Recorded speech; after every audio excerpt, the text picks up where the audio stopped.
Hello and welcome to Movie Film Studios, the only podcast that takes you inside the mind of two film studio executives as we unravel and then re-ravel the best that Hollywood has to offer.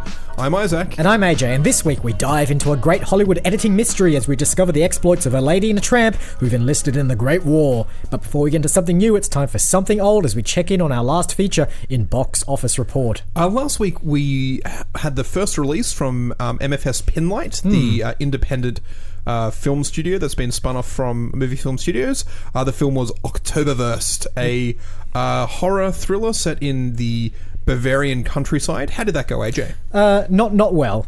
Not well. Now, last week we mentioned that MFS Pinlight was going to be the independent studio with no outside interference, no marketing, no sponsorship. It was the place where all of our creative ideas that were perhaps a little bit less mainstream than the stuff we usually release, we'd go through MFS Pinlight and be unobstructed by any interference. Absolutely. It didn't happen.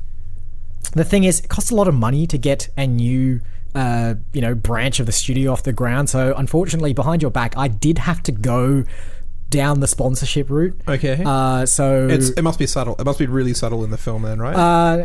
No. We had to use copious amounts of CGI to transplant the logo of a very prominent German beer company onto all the steins and barrels and casks of beer in the film. We couldn't avoid it. It's, it costs a lot of money to make the film. So there is at certain times in the film, there is a small, very unobtrusive marquee banner that comes up at the bottom with a very, very small advertisement for the beer. There's actual in-movie in the movie. Oh.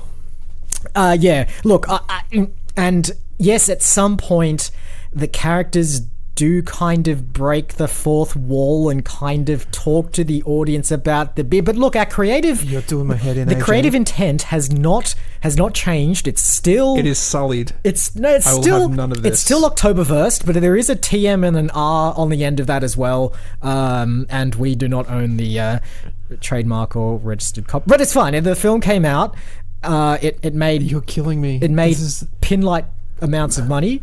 So we didn't even make money. We made enough big beer brands just plastered all over our film, and we couldn't turn. We made some money, but we ended up having to pay the beer company for use of their time and branding. I don't know how it worked out that way, but I'm very sorry. But look, the next Pinlight film we do, I will happily do it your way. No interference. This is supposed to be the passion project. We're supposed to make a loss on these films. I know, but there's only so much passion you can put in before the money starts calling. Like you can't pay for films with just passion. And I thought, Isaac would be more than happy to just see the film on the silver screen. So I thought, look, what I think we're going to have to do this week is make that big budget film, the one that earns the money. So our next Pinlight film, we take a $20 million loss on this one. Yep.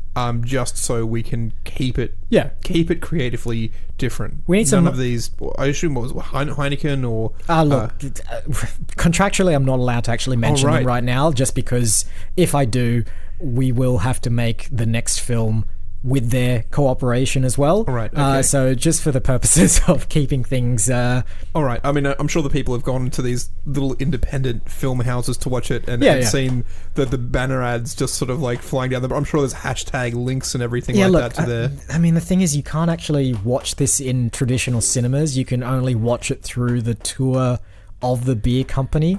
They'll sit you down at the end of the tour and make you watch this independent film.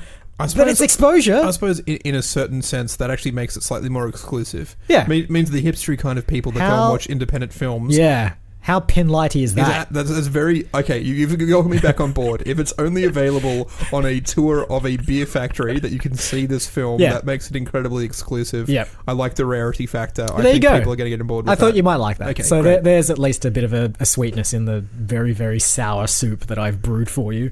Anyway, on to this week in trailers. And first trailer for you this week is Lady and the Tramp, directed by Charlie Bean and starring Tessa Thompson, Justin Theroux, and Kiersey Clemons.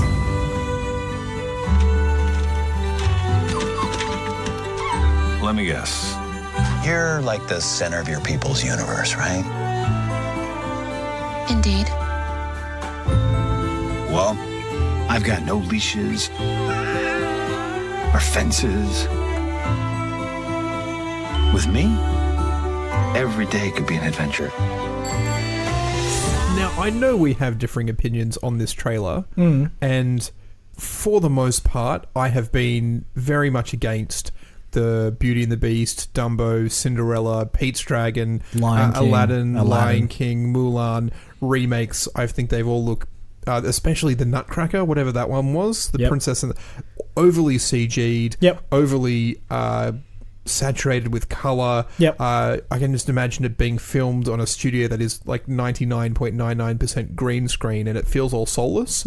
I don't get the soulless feel from The Lady and the Tramp. I think it feels like live action, subtly enhanced with a couple of CG dogs. I get very emotional when there's dogs in films and they're being treated badly.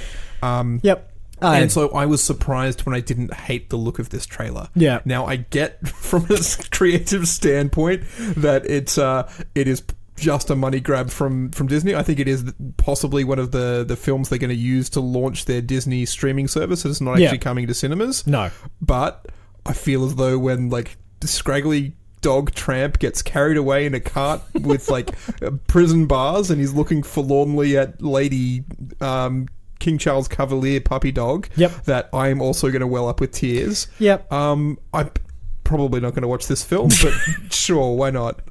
You mean you're not subscribing to Disney Plus, checking out what the competition is doing before they inevitably buy us out? There is always the big question with this is why do the remakes? For the Avengers crossover, I assume.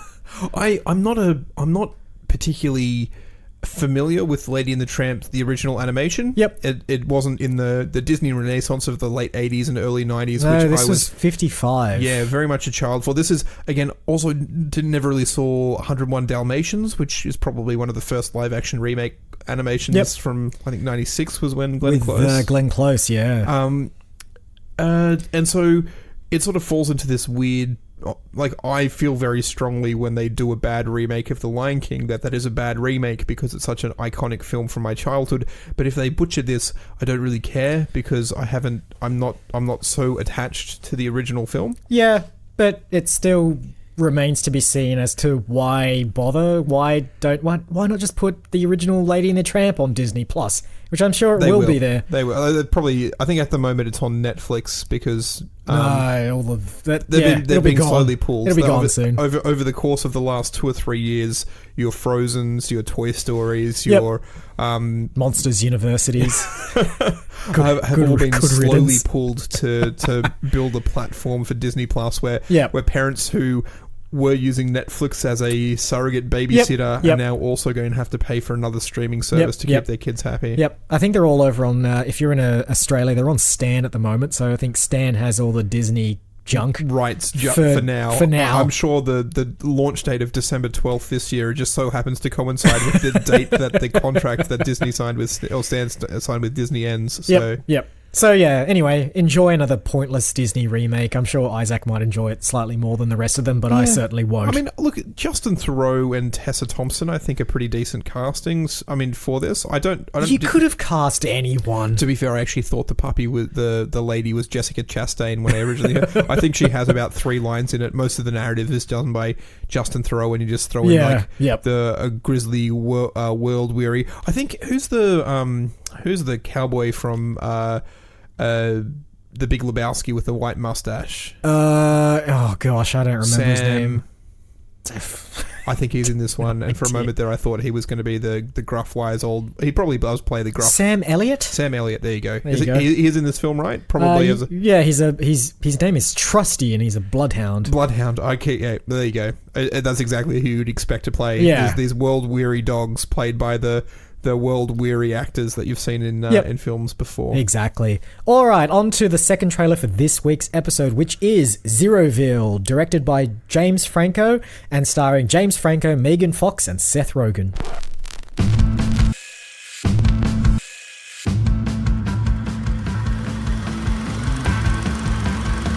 What are you doing in Hollywood?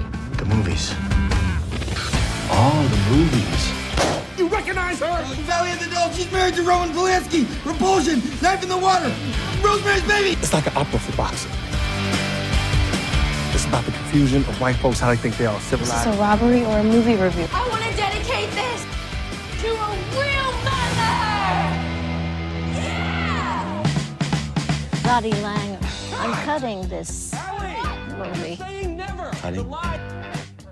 Honey, editor. You teach me how to edit. Holy what a set! Had to see it for myself. They call me Viking Man. Who's that? So, Dad, where do I start? So this is a weird one.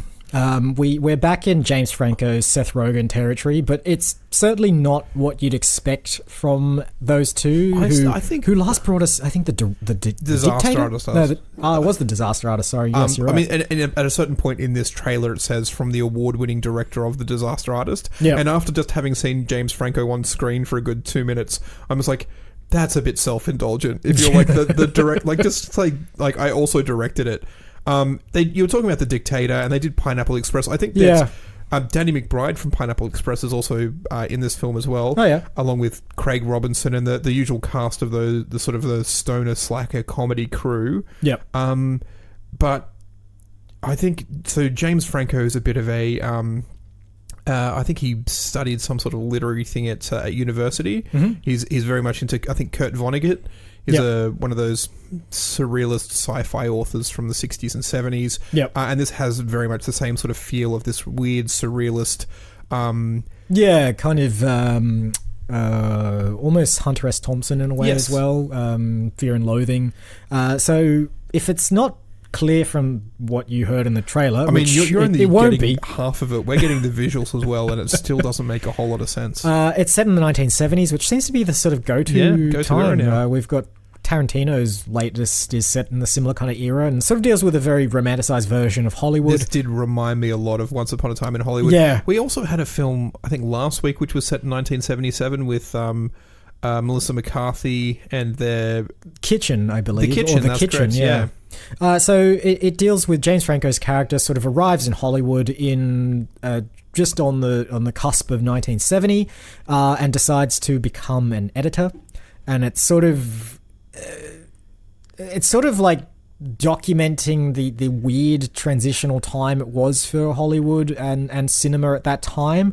There's a bit of a plot in here about him sort of discovering a secret film that's hidden within reels and reels of I think he keeps cutting out splices of Megan Fox. Yep. Who apparently, I think the line is, she's been in every film ever made. Yeah. And I'm like, does that mean she's some sort of like immortal, like weird sort of like supernatural woman, or is he just being overly like I genuinely don't know what the tone of this film is. Yeah. I think they say it's punk rock meets like, because there's this overtones of them going to like this underground rock scene in LA as punk becomes a staple of like this sort of like music culture. At the same time that like this 35mm films are being shot. And it's based on a book apparently. Again, we probably should have read up on the synopsis of the book to see if it was actually had these it's the same supernatural thing. overtones. I think I don't think there are actually supernatural overtones. I think it's just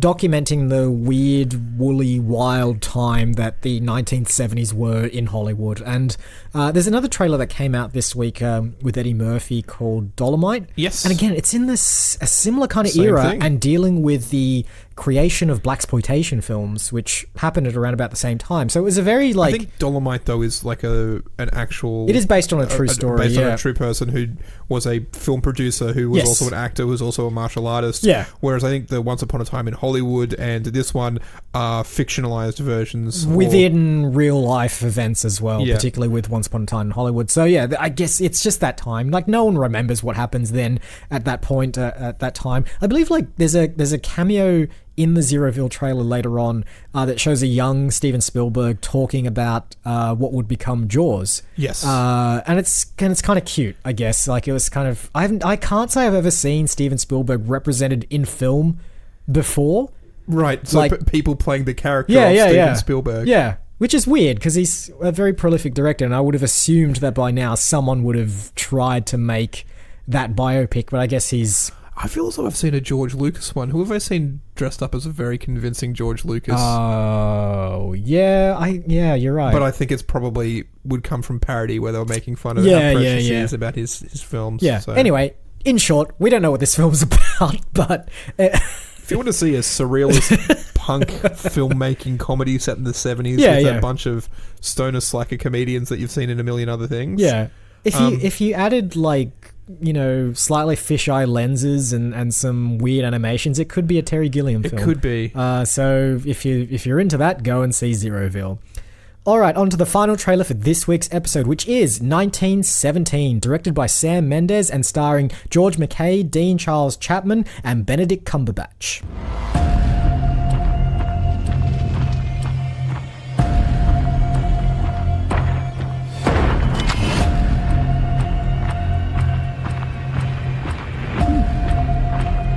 There is only one way this war ends.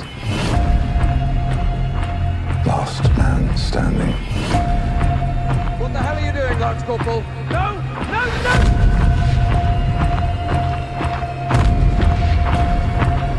If you fail, it will be a massacre. I suppose there comes a time in every British director's life that they must do a World War I film. Is Sam Mendes British? Sam Mendes is British, yeah. I assumed he was, because he did Jarhead, he did American Beauty. What was the one that he did recently, which is the one they quote in this trailer? Skyfall, there you go. I assumed he was like from America because of American Beauty. Maybe that's just got me all confused. That's slightly racist. Also, but you know, Jarhead is very much about American soldiers. Yeah. It's not really until he's done Skyfall and a film about World War One that you think, hey, maybe this guy is maybe not American, and maybe he's not beautiful. Maybe not. But yeah, we are smack bang in World War One, an era we haven't visited for quite a while actually. Dealing with an actual factual battle or a factual time, whereby Mr. Colin Firth, who's... If you didn't recognise the voice. Exactly. That's why I put chills down your spine, because it was the dulcet tones of Indeed. Sir Colin, as he will be one day. Indeed. He's given a briefing to two young soldiers and informs them that there is a skirmish that will happen at some point in the next morning, I believe. Not a lot of time. If you hear the ticking clock, it's all about the ticking clock. Got to race the clock. Indeed, whereby a battalion will cross enemy territory, and if they do, they will be all destroyed. These two young soldiers are tasked to deliver the message of don't do it. Compounding it or as Admiral Akbar would say, please don't. please stay at home. It's going to be a difficult time for all of us. So to compound it even further, one of the young soldiers has a brother who's in that very battalion who will march to their death tomorrow unless they get there in time. Cue explosions, cue trench warfare, cue haunting cinematography by Roger Deakins and so there's two things that I really love about this trailer. Yep. And the first one is that World War One is a background to like an adventure journey of a couple of young people. Yep. You see them like at one stage, everyone's charging across the no man's land in one direction, and they're running in like completely sort of perpendicular. Like they're not, the war is happening around them. Yeah. And what's occurring to them is not the war, even though it's a setting for the war. And you see a lot of films where the war is the story. Yep. And this one seems to be like just in that setting. It looks shot beautifully, by the way.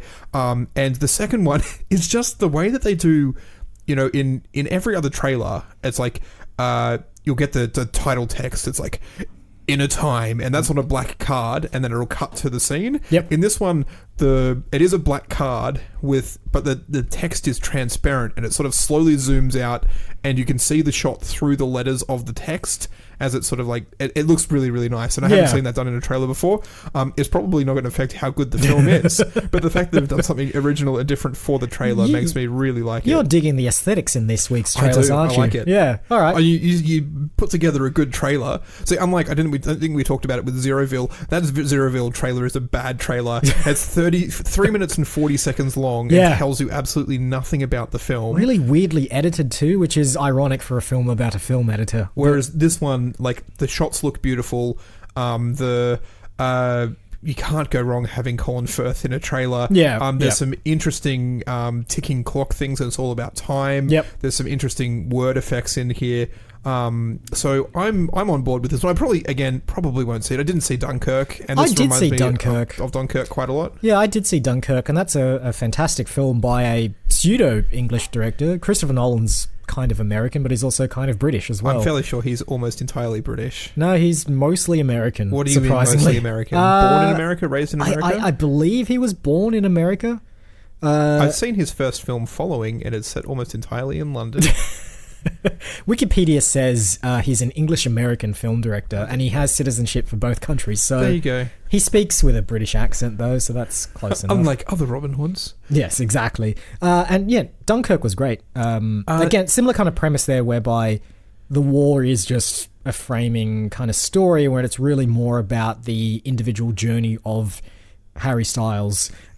Is he? Again, we're not talking about Dunkirk. It's not. He's not the main character, but anyway, you get what I mean. And so the other two films that come to mind are the Steven Spielberg one, Saving Private Ryan, which obviously Band of Brothers is very much of the same aesthetic. Yep. And then there's I think a 70s film, one of Mel Gibson's first films, Gallipoli. Gallipoli, yeah. Which deals with, while the other ones are World War II films, yep.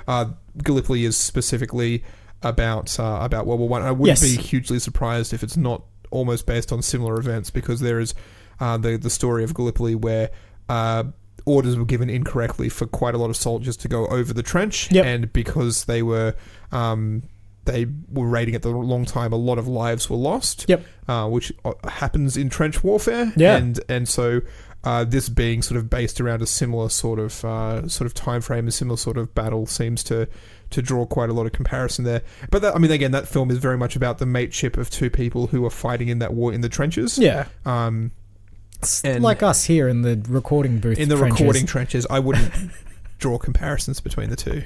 Probably not. All right, those are the 3 trailers for this week's episode. But of course, before we can do anything with those, we're going to have to take a little walk over to the green room.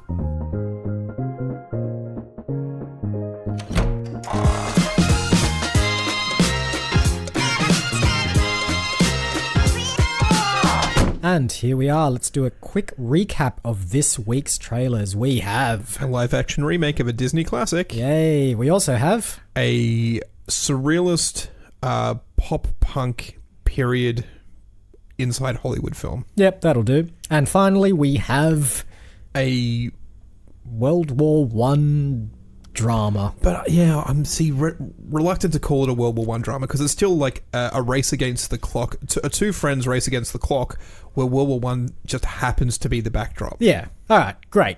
Now, I believe that... I think I chose last time. Did you? What was it like? It was... Yeah, you're right. Midsommar was the kernel last time. Yep. So I believe it is my turn to pick. Bunch of good choices this week. I'm gonna immediately... I'm going to immediately cancel out Lady and the Tramp. I think we've done way too many remakes of animations. I'm pretty sure we've already greenlit both the live action remakes and the cartoon remakes of all of our cartoon and live action films anyway. So. Yeah, you're right. We have. So what have we got left? We've got Zeroville and 1917. You know what? I'm going to do 1917. Okay. We need a good historical... So we keep the race against the clock. We keep the two friends trying to achieve an almost impossible task against the background of something incredibly dramatic and powerful and meaningful. Yep. We don't even have to do... It could be set in the future. It could be a future war that hasn't happened yet. I think there's a lot more gravitas to the idea that, people know the outcome of this thing. It is a world-changing event. Yep. Because I think if you try and set it in the future, you kind of have to explain the world-changing event, Yeah. and then also explain the race against the clock. Yeah. Whereas if there's a context to it that people know from the history books, then All right. Well, how about this? How about the time of what do we go back, like way back into ancient history? we've gone way back before. I know we have, but we haven't gone way back with two plucky individual soldiers who are Okay. racing against time to stop, I don't know, the Trojan horse from entering the The city. Trojan horse. Oh, I'm actually thinking the Battle of Marathon. Oh, please explain. The Persians invade at I think it's the Athenian army is trying to repel them at the Battle of Marathon. Yep. And strangely enough, the I can't remember his name, but has to run from Athens to Sparta to tell the Spartan army that the Persians are coming. Yep. And this is actually where the word marathon comes from, is because of this huge long run that he had to go through to warn them of that the perilous invasion. So Is there a Forrest Gump parallel here? no, I mean Forrest Gump, he runs for the sake of running. I think in one of the versions of this story, the guy who, and we need to look it up. I think this is not Thucydides or this. Damn my ancient history, my year 12 ancient history teacher would not be happy that I forgot this guy's name. Apparently sort of runs this distance and collapses and dies at the end of it because he runs himself to exhaustion. Apparently partway through he hallucinates and see the winged god Hermes with his winged shoes flying along beside Just him. mocking. Did you find the name? I believe it's Battle of Marathon. Yes. And what's the guy who ran the marathon? The guy that ran the marathon. I know it starts with TH. It's going to kill me. Look, I will farm that out to an intern. I am an intern. That's I know. the worst so thing you about should be it. doing this, not me. But we'll find out the name of that particular character. But I think the funness of this, I'm still getting a Forrest Gump kind of vibe, because I think that the whole thing is about we're watching this character run against the clock from... Where was he running from again? So he's running from... There's the landing point is near Athens. Right, yeah. All the way to... into... The Peloponnesus in Sparta. There we go. A distance of many kilometers, if I'm not mistaken. I'm not going to say it's 42.6 miles or whatever the actual distance is. It is actually an inhuman amount of distance, something like 230 miles. Right. Which, like, when you look at obviously there's anecdotal evidence that he ran that far. Yep. But seems to be beyond the means of human capability. Yeah, but that's part of the fun, right? Like, Forrest Gump was certainly beyond the means of human capabilities, and he still did it. And I think that's it's Phidippides. Phidippides, there we go. Yeah. So our main character, Phidippides, and we are dealing with his run to... Is it to warn? I think it is not to warn the Spartan army, but the Athenian army needs a backup. Yep. And then so he's calling for help. It is a cry for help, yep. a plea for reinforcement. Yep. All right, great. So I think it's all about this guy's heroic kind of journey, his trials and travails, and we can have some real... Let's bring a bit of Zeroville into it and have some trippy sequences where... I mean, like I said, he's run to the point of exhaustion, and he's hallucinating the messenger god Hermes flying along. There's a bit of Fear and Loathing in Las Vegas kind of thing in there as well. If we this is how we make it a buddy film as well. Hermes is the buddy, no one else can see him. And no one else can see him. So we have this like great dynamic between this like fun-loving, jokey kind of Hermes who's kind of giving our main character a bit of stick for being human, I guess, and running out of pep.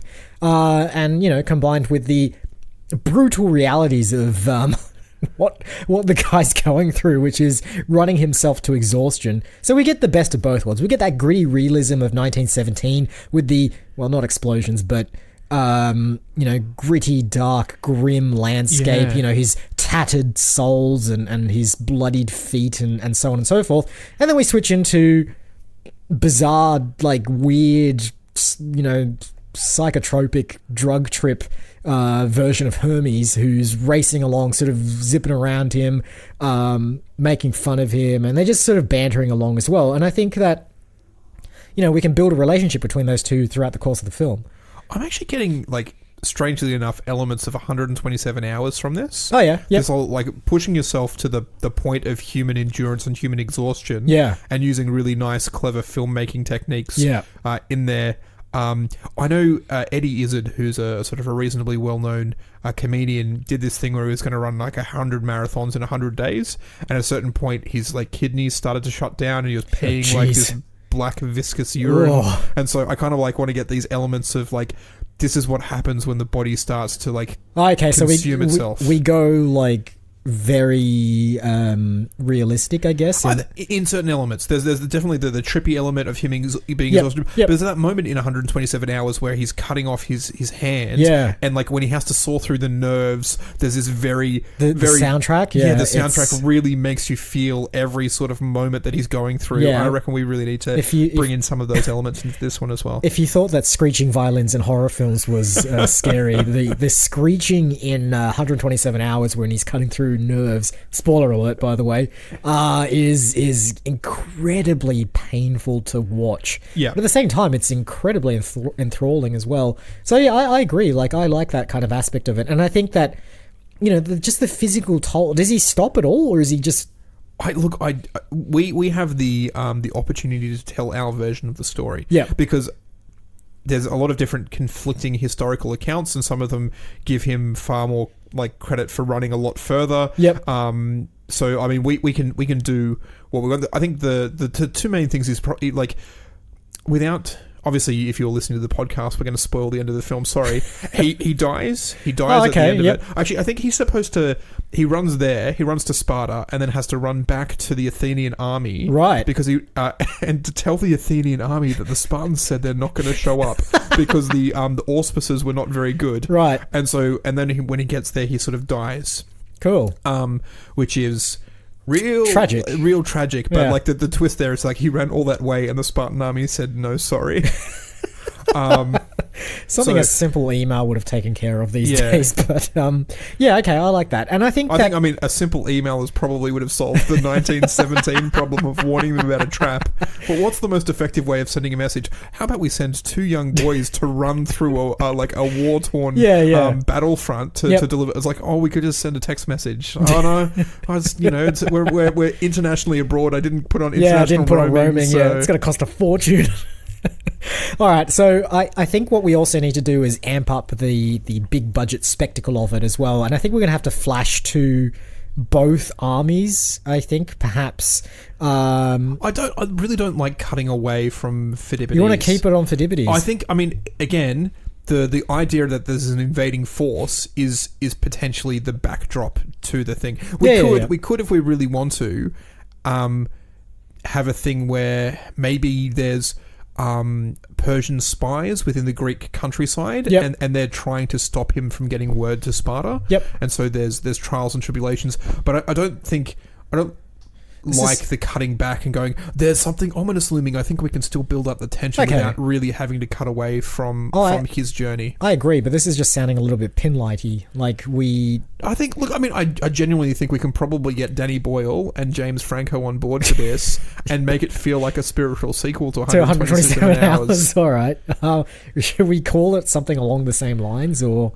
I mean, what are they? 1917. What year was the Battle of Marathon? Like 320 BC. 490 BC. 490 BC. Yeah. So we could just call it, or I do like 490 BC, to be honest. Would you call it BC or just call it 490? And then people's like, is this a sequel to 300 or I don't? Yeah, let's just call it 490 because, Yeah, 490. Like, make it vague. Make it like. Sure. All right, cool. It's vaguely sort of again because the 300 is about the third Persian invasion. So this is invasion number 2. I think there was another one that failed because of a storm in the Hellespont. So in films like in 1917 or Saving Private Ryan or whatever, we have the main character sort of going through explosions and all that kind of stuff and so on.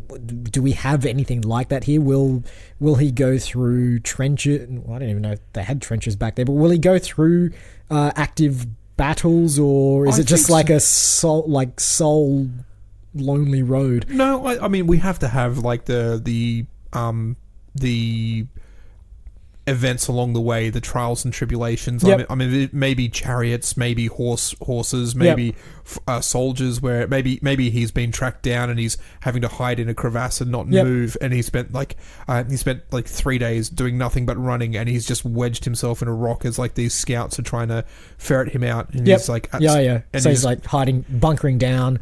He's carved out a little, or not even carved. He just found a little hidey hole somewhere. Exactly. And he's struggling to survive. Yeah, we can do. Okay, so here's 2 films I want to sort of take from. There was a Ryan Reynolds film called Buried, yes, where, you know, incredibly claustrophobic. It's just Ryan Reynolds in a coffin for 2 hours, basically. And the camera's right in there, inside that coffin as well. So we can pick and choose bits from that and sort of show that isolation, the fact that he's trapped, that the fact that, you know, at any second, amp up the tension there. That's where we get those shrieking sharp violins from. Exactly. There's this moment where like you're so close, you can feel the guy breathing on the lens, and like you can feel his heart pounding, and he's just like there's this like, and from a standpoint of a film where up until that point it's all just been running, it's all been action, it's all been momentum. We have this great sort of contrast of him trying to be as still as possible, because his life depends on it. And I also think the other film we need to take from, and I mean it's not just one film, but the prominent example I can think of is the towards the end of Children of Men, the single camera one-shot action sequence, the Spielberg one-shot, which I think he did in Saving Private Ryan, and Alfonso Cuarón did in Children of Men. We do need that scene where he's running through a battle and just stuff is happening all around him, cameras kind of circling around him, and we do it all in one shot, because one-shots prove that you are a very classy and high-end film studio. Yes. And, you know, Danny Boyle will be up for that. He's I'm sure he can pull off I've never seen him do a one shot actually. I mean, that's probably all we need to get him on board. It's like you've done so much, Danny Boyle. You know, made 28 Days Later. You've made Sunshine. You directed the Olympics opening ceremony. It's true, he did too. Yeah. But have you ever done a one shot of a Greek battle? Have you? Exactly. With exactly. Can we add in a little bit of sunshine in there? Should the sun be an ominous kind of force at times, or I think so. Maybe he mistakes the sun for a god at some point. I think at some point there's a lot of we'll weave in quite a lot of the Greek mythology around his hallucinations.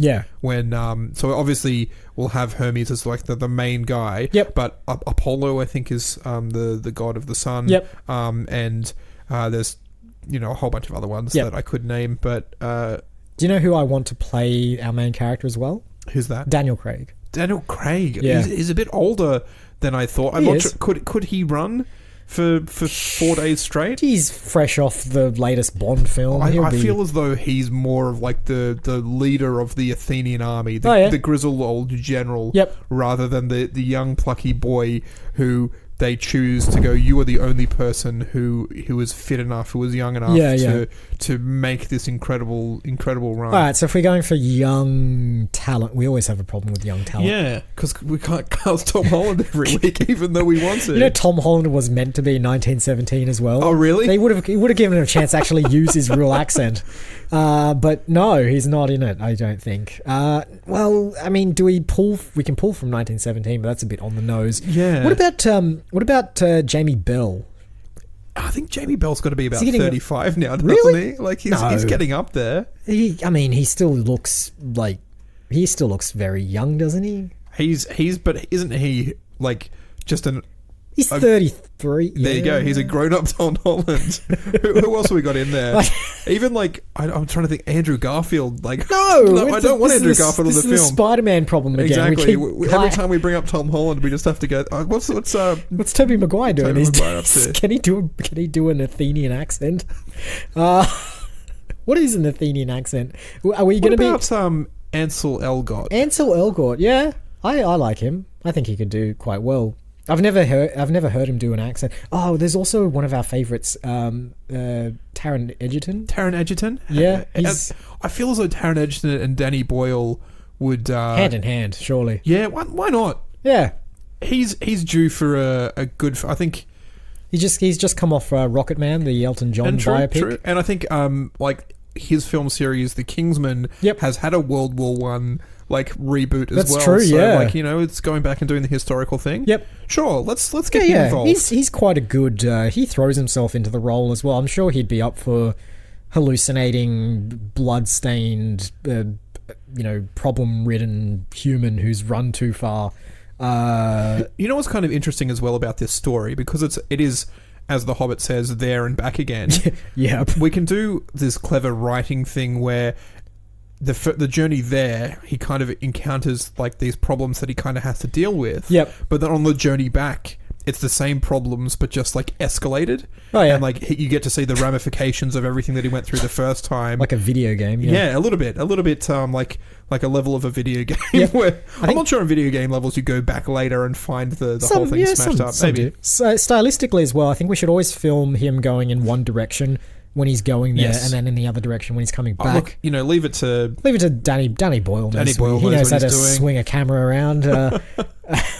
So, do we need to cast anyone else? I mean, there's going to be a ton of extras. James Franco as Hermes, I believe. That's good. Yeah, I like he's that. a bit quippy. He's a bit sort of like Yep. irreverent. Yep. That'll work. Looks like he's some of the other stoned. gods. I was watching something today, and someone mentioned Julia Roberts, and I'm like, oh, she could be in a like Hera Yeah. is one of the, or even Athena, or Yep. any Yep. one of those wise Greek gods. I Sure. think she could play. Yep. We might as well get Colin Firth in there to be one of the generals who tells them, you know, what to do alongside Daniel Craig. in his normal British accent as well. So I mean, Daniel Craig maybe is King of Sparta. Yeah. And we'll put Colin Firth as the king of the Athenians. I actually don't think the Athenians had a king. Daniel Craig could be pretty Sparta-ish. Again, we'll get him just as he's coming off the Bond set. So where he's nice and ripped and Yeah. and athletic. And just hates making films. Bond will do that to you. Yeah, We'll sell him on. It's a cameo. You don't have to do any of the marketing to Daniel. That's right. I know that's probably the thing that kills you the most. And you won't have to come back to play the same character in 4 more films. This is a one-shot deal, and it's independent. It's historical drama. You'd love it. It's got nothing, no gadgets, no weird sexual, issues. It's just one shot. You know, it'd be like when you played the Stormtrooper in Star Wars, right? Exactly. Like, you can wear a helmet for most of it, and you can just phone it in. It's all good. We just need you on the set looking as ripped as you do when you're playing Bond, and we'll be fine. Done deal. And we're reuniting you with Danny Boyle, who you worked with once for the Olympic Games.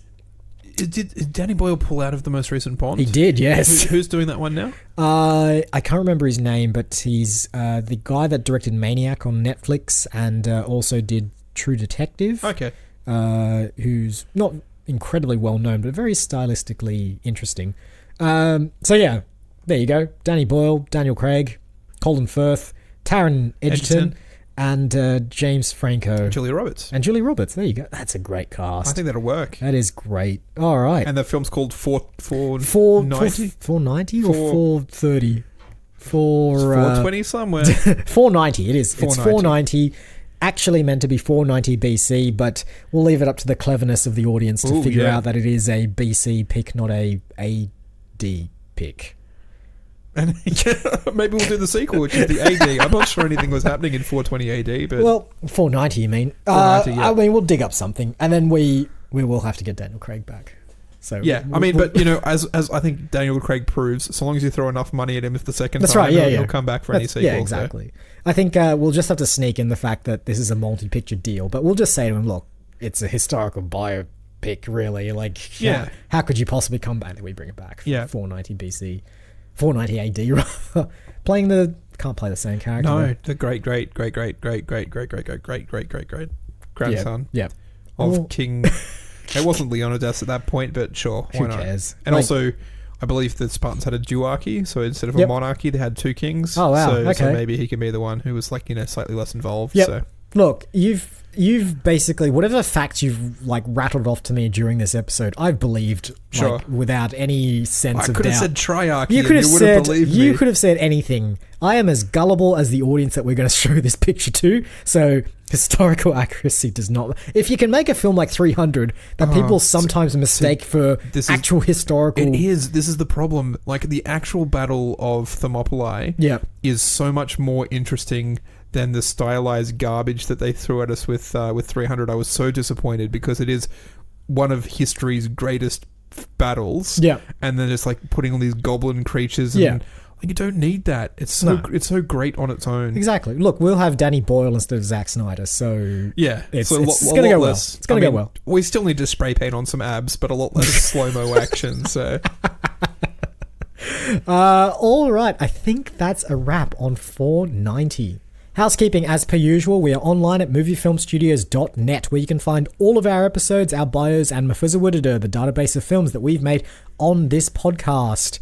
If you're on social media like Facebook or Twitter or Instagram or YouTube or any of the other ones, we're on there somewhere. We do animated snippets from episodes that we chuck on Facebook. We do tweets sometimes. And if you need to know when the podcast is out, we also dump information on it there as well. If you have people in your life that have run way too far and need a bit of a break, how about you sit them in front of our podcast? We're available on Spotify, Podbean, Apple iTunes, YouTube, our website, of course, and pretty much any other place that you get podcasts from. And I think that's it. All that remains is to once again thank you for listening this week. I've been Isaac. And I've been AJ. Roll credits. March